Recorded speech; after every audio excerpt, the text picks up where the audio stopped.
ขอความเจริญในธรรมและความผาสุกทางใจจงได้มาบังเกิดมีแก่ท่านสาธุชนคนดีผู้เจริญในศีลในธรรมทุกท่านพร้อมกันนี้ขอยกมือ10 นิ้วกราบอาราธนาเอาคุณพระพุทธเจ้าคุณพระธรรมพระสงฆ์คุณพ่อคุณแม่คุณครูบาอาจารย์ผู้ประสิทธิ์ประสาทวิชาความรู้บุญศีลบุญทานสิ่งศักดิ์สิทธิ์ทั้งหลายอันมีพระสยามเทวาธิราชพระบรมธาตุดอยสุเทพและครูบาเจ้าศรีวิจัยเป็นต้นขอได้โปรดมาอภิบาลปกปักรักษาพระสงฆ์พระเจ้าพระเนนเถนน้อยและท่านผู้รับฟังรายการทุกคนทุกท่านเพื่อปากันมีความสุขกายสุขใจเหมือนกันทุกตนทุกองค์ทุกผู้ทุกคนตลอดกาลนานมาแถมแล้วเน้อเสียงก้องเสียงกองเสียงมองต่ำเข้าเสียงตุเจ้าเทศนาธรรมมาเยี่ยมมาใจท่านสาธุชนคนดีตั้งหลายถึงบ้านถึงจองเพื่อเอาธรรมะแบบรากหญ้าแบบธรรมดามาฮือพ่อแม่พี่น้องตั้งหลายฟังก่อนที่จะได้ฟังนี้ขอเชิญชวนมวลพุทธบริษัททั้งหลายไหว้พระเหมือนกับนักมวยไหว้ครูระลึกถึงครูบาอาจารย์ก่อนผู้ที่ไปแสวงหาสัจธรรม4 อสงไขยปลายแสนมหากัปและ10 ชาติปางสุดท้ายได้เกิดมาเป็นพญาเวสสันตละตาลเข้าของทรัพย์สมบัติสละบัลลังก์ไปบวชเป็นพระฤาษีตาลเมียตาลลูกบำเพ็ญขนาดหนักจนได้ตรัสรู้เฮาไหว้ครูบาอาจารย์เนี่ยก่อนเน้ออาลังหังสัมมาสัมพุทโธภควาพุทธังภควันตังอภิวาเทมิกราบสวากขาโตภควตาธัมโมธัมมังนัมสสามิกราบสุปฏิปันโนภควโตสาวกสังโฆสังฆังนะมามิกราบหันทัพไมยังพุทธัสสะภควโตบุพภาภะคณะมะกะลังกะโลมาเสนะโมตัสสะภะคะวะโตอะระหะโตสัมมาสัมพุทธัสสะนะโมตัสสะภะคะวะโตอะระหะโตสัมมาสัมพุทธัสสะนะโมตัสสะภะคะวะโตอะระหะโตสัมมาสัมพุทธัสสะพุทธังสรณังกัจฉามิธัมมังสรณังกัจฉามิสังฆังสรณังกัจฉามิตุติยัมปิพุทธังสรณังกัจฉามิตุติยัมปิธัมมังสรณังกัจฉามิตุติยัมปิสังฆังสรณังกัจฉามิตติยัมปิพุทธังสรณังกัจฉามิตติยัมปิธัมมังสรณังกัจฉามิตติยัมปิสังฆังสรณังกัจฉามิอิติปิโสภะคะวาอะระหังสัมมาสัมพุทโธวิชชาจรณะสัมปันโนสุขโตโลกาวิทูอนุตตโลปุริสาธัมมสารถิสัทธาเทวมนุษสานังพุทโธภควาติสวากขาโตภควตาธัมโมสันติติโกอากาลิโกเอหิปัสสิโกโอปนะยิโกปัจจัตตังเวทิตโพวินยูหิติสุปฏิปันโนภควโตสาวกสังโฆ อุจุปฏิปันโนภควโตสาวกสังโฆญาญะปฏิปันโนภควโตสาวกสังโฆสามิจิปฏิปันโนภควโตสาวกสังโฆญาติตังจัตตาลิปุริสายุคานิอัฏฐปุริสาปุคลาเอสาภะคะวะโตสาวกสังโฆอาหุไนโยปาหุไนโยทักขิไนโยอัญจลิกาละนิโยอนุตตะลังปุญญเขตังโลกัสสาติกราบหนึ่งกราบสองกราบสามกาเลนะธัมมัสสวนังเอตัมมังคารมุตตมังการฟังธรรมตามกาลตามเวลาเป็นมงคลนันประเสริฐมาแล้วเนื้อมาแถมแล้วเนื้อเสียงก้องเสียงกองเสียงมองต่ำเข้าเสียงตุเจ้าเทศนาธรรมเป็นเสียงที่เป็นสิริมงคลกับบ้านกับเมืองเสียงก้องเสียงกองออกแสดงว่าบ้านเมืองร่มเย็นเป็นสุขมีการทำบุญทำทานกันถ้าบ่ร่มเย็นเป็นสุขบ่ทำบุญทำทานบ่ได้เสียงก้องเสียงกองก็บ่ออกรอบบ้านทั่วทิศเอาเสียงก้องเสียงกองออกตลอดเวลาเสียงมองต่ำเข้าแสดงว่าเข้าอยู่ในหล่องมีอยู่มีเข้าได้ต่ำมือกินอยู่บ่อึบบ่อยากบ่กั้นเสียงตุเจ้าเทศนาธรรมเป็นเสียงที่เป็นสิริมงคลแสดงว่าบ้านเมืองปกติสุขมีคนเทศธรรมมีคนให้ฟังธรรมอยู่ให้ปฏิบัติธรรมอยู่ถ้าบ่มีเสียงเหล่านี้แล้วแสดงว่าบ้านเมืองบ่ปกติแล้วคนกั้นคนอยากฆ่ากินแรงแต่งกินง่ายช่อโกงกันวุ่นวายไปหมดบ่มีความสุขบ่มีเวลาที่จะมาฟังธรรมบัดเดี๋ยวนี้เฮามีเวลาที่จะฟังธรรม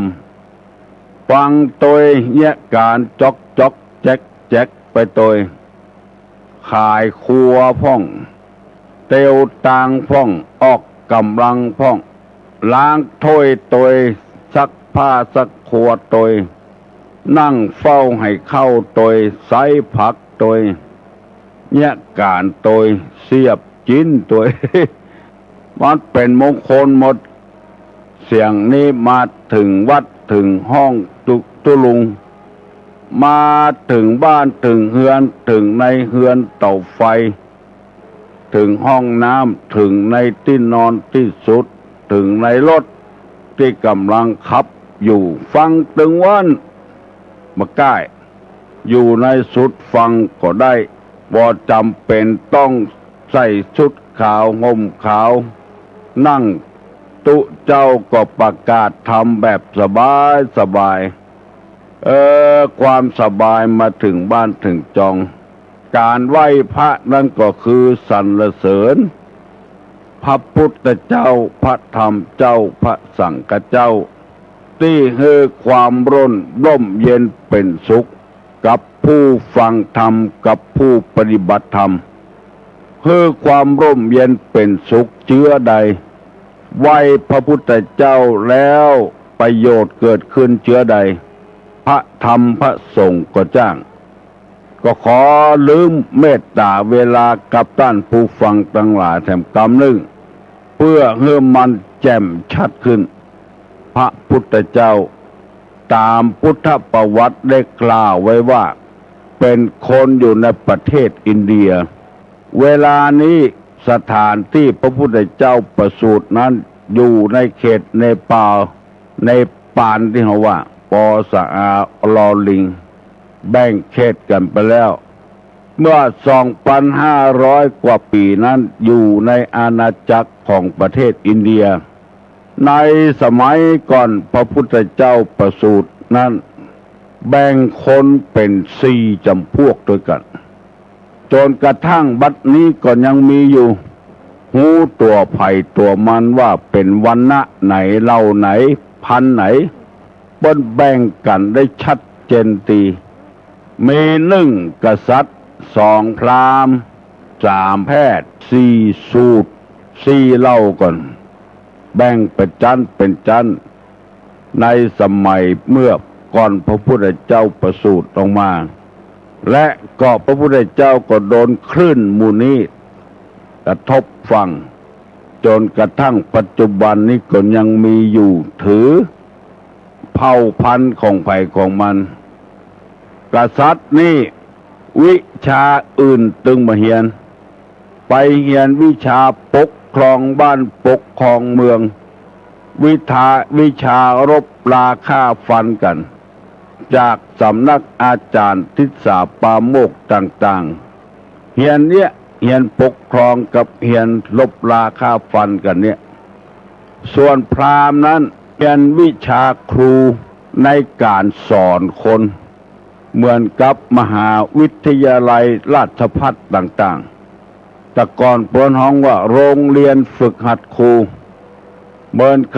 ข้าเปลี่ยนวิทยาลัยครูบัดเดี๋ยวนี้เป็นราชภัฏเป็นมหาวิทยาลัยไปถ้าจบวิชาครูแล้วมาสอนคนได้แล้วก็ต้องประพฤติปฏิบัติอยู่ในกรอบครูกษัตริย์พราหมณ์วรรณะที่ 3นี่เป็นแพทย์หมู่นี้นี่มีอาชีพในการทำมาค้าขายในการทำเกษตรเฮียนหมู่เนี้ยเสาะหาเงินหาทองมาเลี้ยงอัตชีวิตพราหมณ์ก็เฮียนในการสอนมาเลี้ยงชีวิตและมหากษัตริย์ก็เฮียนมาเพื่อปกครองคนส่วนสูตรนี้เป็นวรรณะที่ต่ำที่สุดหมู่มีความทุกข์ความยากเฮียนก็บ่ได้เฮียนโอกาสมีน้อยแต่พอดีพระพุทธเจ้าของเฮานี่เกิดในท่ามกลางของกษัตริย์ถึงแม้จะมีทรัพย์สมบัติเท่าใดพระองค์ก็เลยละมดมาเอาเพราะไปหั่นใส่เทวทูต4หั่นคนแก่คนเจ็บคนตายและหั่นตุเจ้าเลยไปถามคนขับรถอันนั้นเป็นอันหยังอันนั้นเป็นอันหยังแล้วเมื่อลูนมาไปหั่นใส่สมณะคือตุเจ้า ออกบวช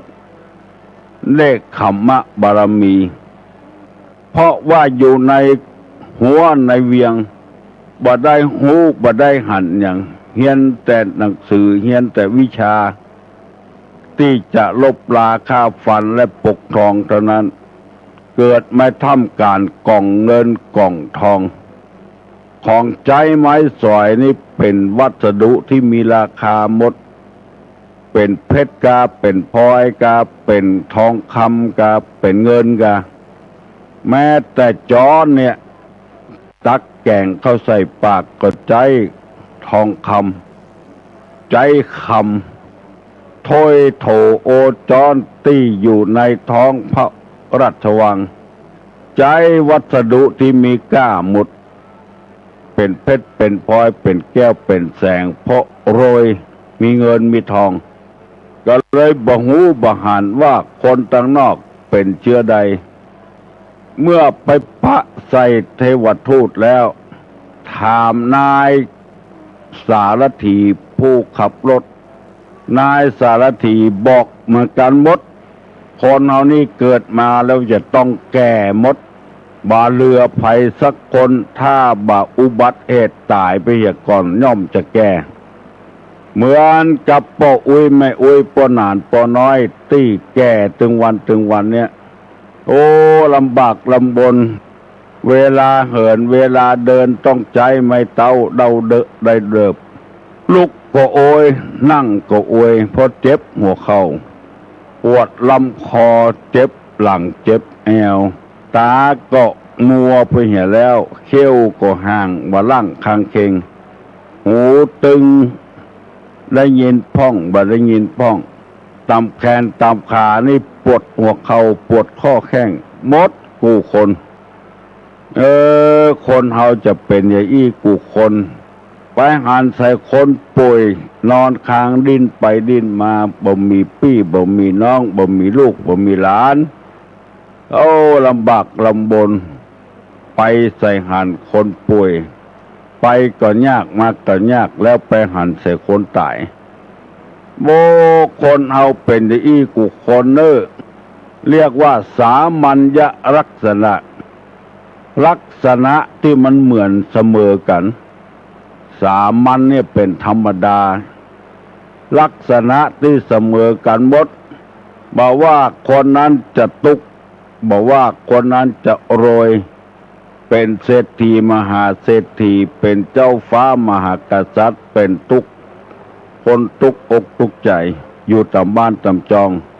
น้องย่อมตกอยู่ในสามัญญลักษณะนี้เหมือนกันคนเฮาเลยบ่ฮู้เพราะอวิชชาปิดบังไว้ก็เลยลู่กันแย่งกันปนกันจี้กันอิจฉาตาร้อนกันเล่าหน้าจาควันกันแย่งอำนาจวาสนากันภัยจะดีบ่ได้เพราะอวิชชาคือความบ่ฮู้บังไว้นึกว่าตัวจะอยู่ในโลกนี้ตลอดไปครองบ้านครองเมืองมีชัยชนะประกวดนางนพมาศประกวดงานต่างๆเอาร่างกายไปประกวดนางสาวโลกนางสาวไทยนางสาวฤดูหนาวฤดูร้อนนางสงกรานต์เอาไปอวดไปแข่งกันชนะแล้วก็ยิ้มแย้มแจ่มใสกันได้เงินได้ทองนึกว่าเป็นของดีของงามถึงเวลามาที่เฮาหันกันเคยหันแล้วนางงามจักรวาลมิสเวิลด์มิสไทยแลนด์เท่าแก่มาเป็นบรุปตุบตับไปเหี่ยพอจังใดก็บ่งามสักอย่างตกอยู่สามัญญลักษณะแล้วไปหันใส่สมณะคือเป็นตุเจ้ามีอาการกิริยาเรียบร้อยสปายบาทแบกรถเดินต่างด้วยความสงบเจ้าชายสิทธัตถะถามว่าอันนี้เป็นไผคนขับรถหรือนายสารถีก็บอกว่าโชเฟอร์บอกว่าเป็นตุเจ้าเป็นสมณะพอกลับเข้าราชวังแล้วมีแต่ความคิดอย่างเดียวไผบ่ปนสิ่งนี้ได้สักคนเรียกว่าลักษณะที่เสมอกันเป็นอนิจจังเป็นทุกขังเป็นอนัตตาเหมือนกันหมดเขี้ยวหลอนเขี้ยวเว้าตามืดตามัวผมงอกหูตึงตามัวเหมือนกันหมดจะเนี่ยจะได้บอกให้มีอนิจจลักษณะอย่างนี้บอกให้มีสามัญลักษณะปัญหาเกิดขึ้นมาเพื่อให้แก้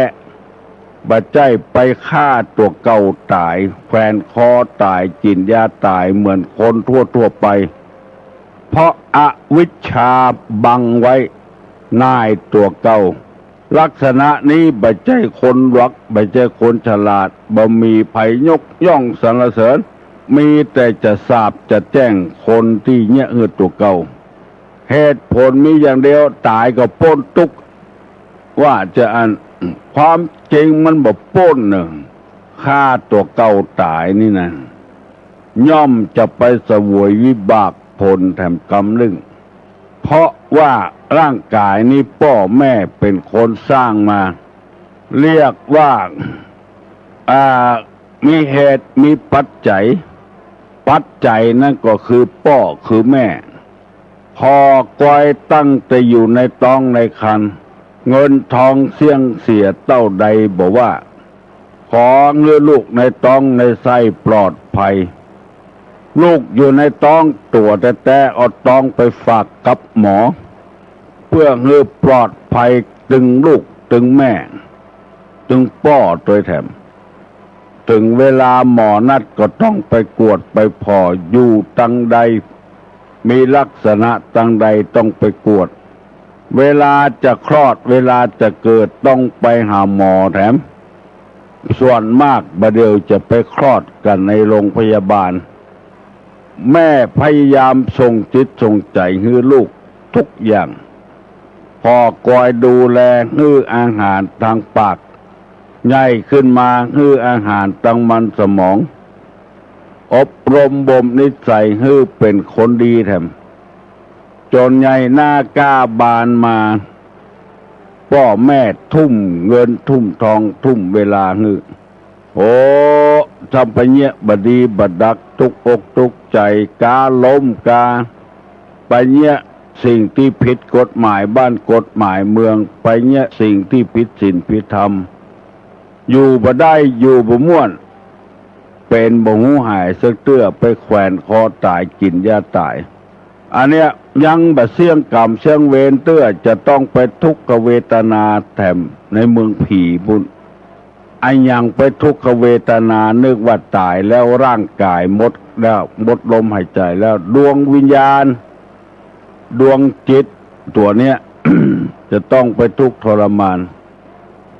เพราะในร่างกายนี้มีดวงวิญญาณดวงจิตดวงเดียวเป็นของเฮาไปตกที่ไหนไปได้ไปอินเดียไปอเมริกาก็เอาไปโตยได้ร่างกายนี้เอาไปโตยก็จริงเตื้อไปเขี้ยวหลอนเหนี่ยเมืองนอก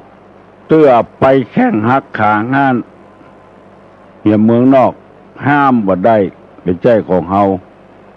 มีดวงจิตต่ออันโตยทุกหนทุกแห่ง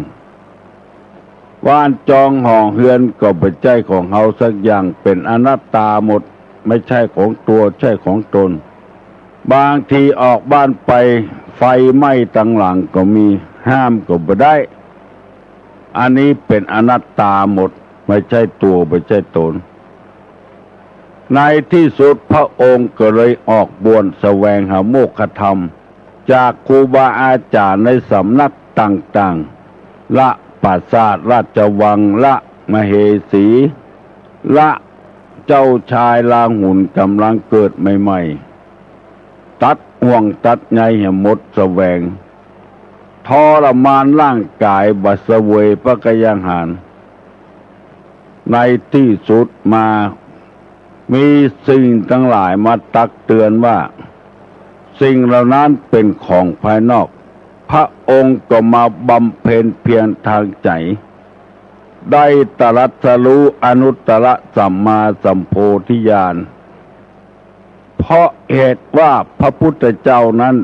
มีพระคุณอันมากล้น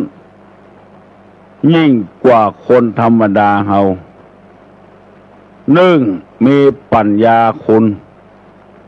ว่ามีมนุษย์ใดไปค้นคว้าหาความสุขทางใจซึ่งตึงวันเนี้ยคนที่มีสติปัญญา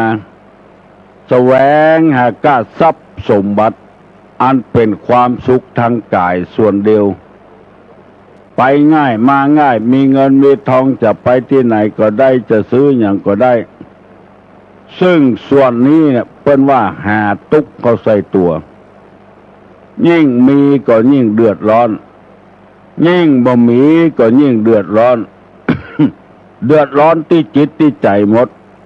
ทั้งที่บักกันบ่อยากอย่างตุกเท่าใดก็ได้กินอยู่ตุกเท่าใดก็มีลมหายใจอยู่ตุกเท่าใดก็มีน้ำดื่มอยู่ตุกเท่าใดก็ยังมีอาหารกินอยู่แล้วหามาเข้าใส่ติ๊กเมื่อหาบ่ได้ก็ตุกใจมีทรัพย์สมบัติเสาะหาตุกใส่ตัวบ่ปลดบ่ปล่อยสักเตื้อแบกอยู่อย่างนั้นแล้วก็เปื้อนว่าเดือดร้อนพระองค์จึงบ่เอา มีพระปัญญาที่คุณตรัสรู้ปล่อยหมดวางหมดอันนี้เฮาว่ากุลของพระพุทธเจ้าที่เฮาไหว้กูเจ้า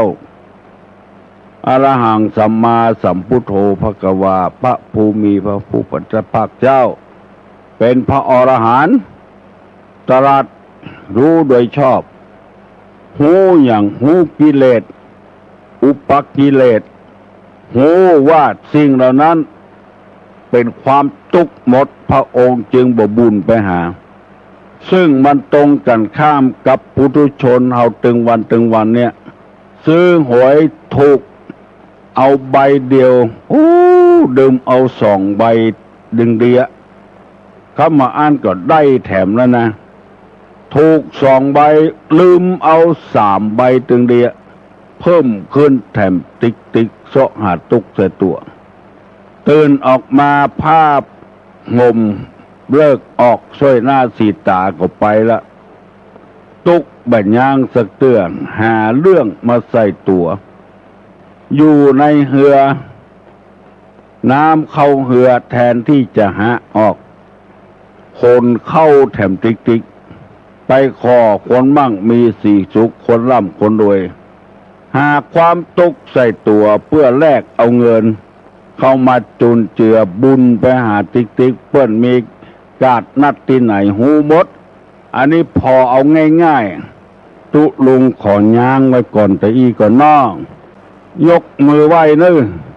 จะปั่นปอนเนอ